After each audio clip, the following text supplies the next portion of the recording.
Bien, écoutez, bonjour à tous et à tous, mesdames, messieurs les journalistes, chers amis. Ce matin, nous présentons les chiffres d'une enquête réalisée par Ipsos, qui pendant des mois ont interviewé des enfants, ont interviewé des familles pour faire le point de la pauvreté, de la précarité dans notre pays. On a 77% des enfants. Cette année, parmi les grands enseignements, on a un niveau record d'inquiétude des Français pour la génération de leurs enfants. Ils n'ont jamais été aussi inquiets depuis 2007 quant à l'avenir de leurs enfants, finalement, le risque qu'ils connaissent un jour la pauvreté.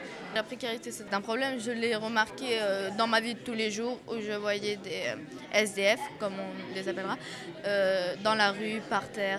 Et j'ai toujours voulu pouvoir aider ces personnes et là, je vais essayer de les représenter. On se sent un peu concerné parce que même si je ne suis pas forcément dans une situation précaire, je vois des gens tous les jours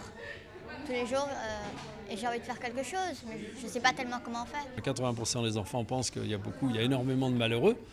Il ne faut pas non plus que ces enfants-là soient complètement découragés au début de leur existence. Il faut leur dire qu'ensemble, et en réfléchissant et en s'armant de courage à l'intérieur, peut-être qu'on peut changer les choses. Volontiers, ils nous suivent dans nos différentes actions tout au long de l'année. Donc on se dit que c'est vraiment un âge où ils sont très réceptifs à ce type de discours. Ils ont une capacité encore de révolte saine, je dirais, et donc par là même de mobilisation.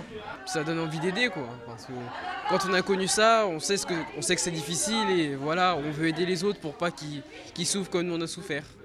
Ça devrait pas exister ces choses-là parce qu'on peut très bien les aider. Il y a toujours quelque chose à faire.